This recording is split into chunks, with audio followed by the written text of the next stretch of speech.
Look at me. I am not forgiving the fact you're not delivering the ordnance we need, okay? We face a potential adversary that is unlike anything we've ever seen, and I can't dilly-dally around with these deliveries. Wow, that is not a great way to begin a unclassified briefing. This admiral, who was in charge of basically delivering weapons to the entire U.S. Navy's eastern seaboard fleets, started his briefing that way. And what they're doing is coming out and admitting that the level of frustration with the lack of weapons that they have at their disposal is putting the U.S. Navy at a significant disadvantage against our enemies. Welcome to the G.I. Justin channel, y'all. Thank you so much for tuning in this afternoon. Wow.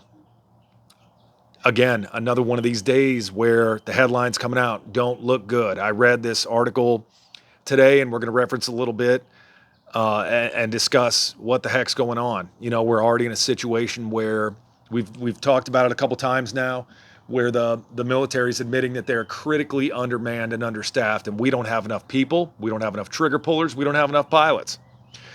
So in this article, basically what they're talking about is they're saying that it appears, hold on here. There we go.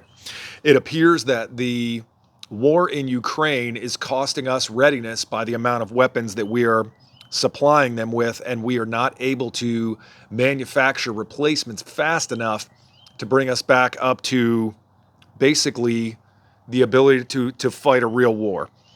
And what we're looking at here, it says in the article, in the first 10 months after Russia invaded Ukraine, we sent $33 billion of aid. We've sent so many Stinger missiles, it would take 13 years of production to our current capacity to replace them. And Javelin missiles would take at least 5 years to replace.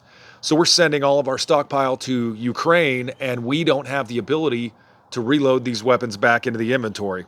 If war broke out with China, within 1 week, we would run out of long-range anti-ship missiles that are vital in protecting our Navy.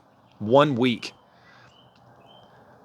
The question becomes, at what point do we put America first and quit giving everyone for nothing all of our equipment? I mean, you're telling me in 1 week we're out of missiles that are crucial to the defense of our capital assets?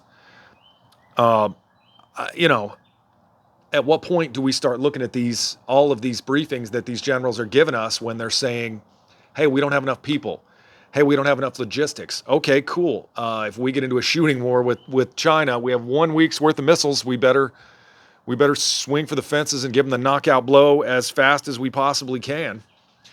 So this admiral goes on to further say, at the end of the day, I want the magazines filled and I want the ship's tubes filled with missiles.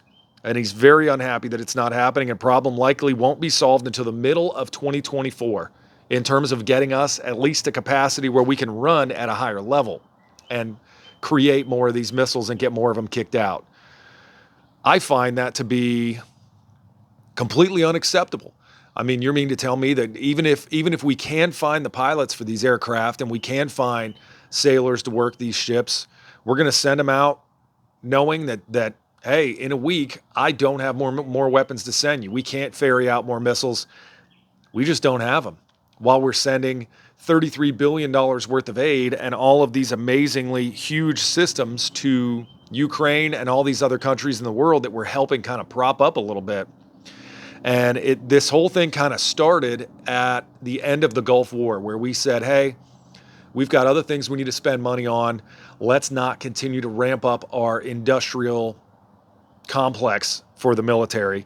And what ended up happening was they started applying much more money to programs like these massive super carriers and money to F-35 program, the F-22 program, because shock and awe kind of took everybody by storm. You know, they wanted to say, here's what we're going to do. We're going to roll in the stealth, kill off all their stuff. Then we're going to roll in with, tanks, 24-hour warfare. That's it. That's how we want to roll. But the problem with that is what happens when that's not the case. Look at what happened with Iraq. Look at what happened with Afghanistan, where we get into these prolonged conflicts that we aren't set up for in terms of our logistical ability to create more of these weapons we're looking for.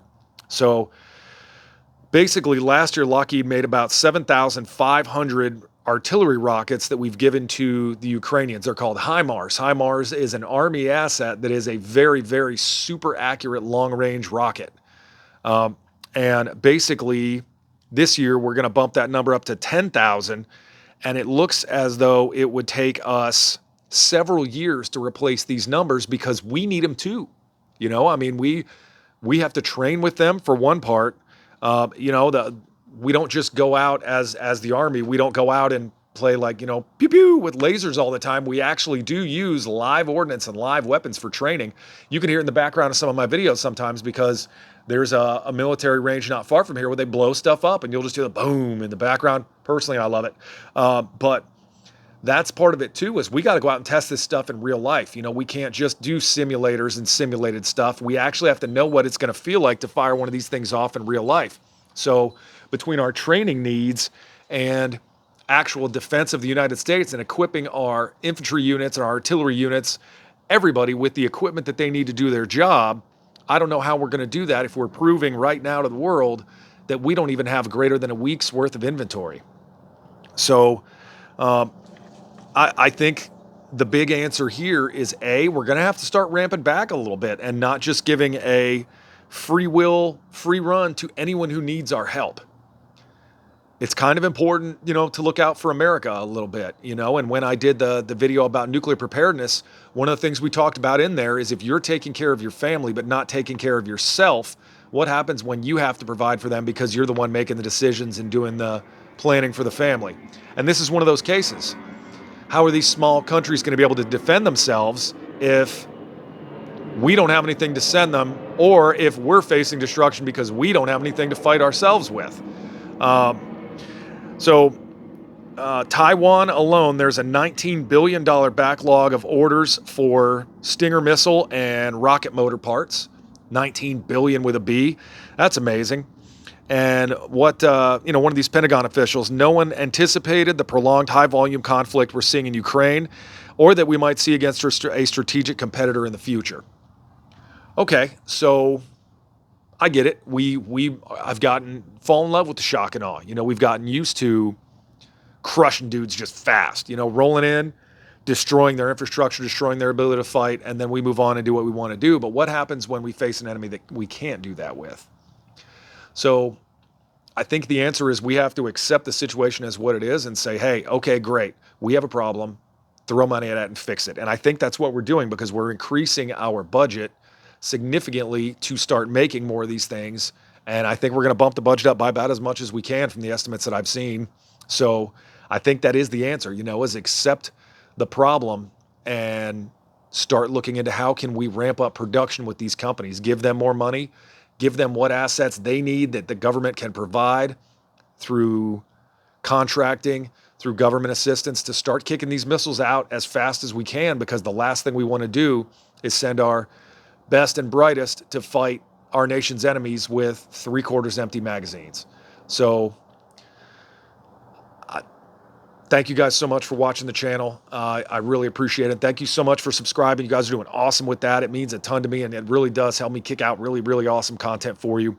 I think that you guys are really helping me out, and I really appreciate it. I really appreciate all the comments. I love talking with y'all in the comments section about the different, thoughts that you have on these issues. So you guys have a great afternoon and an awesome weekend, and I really appreciate it.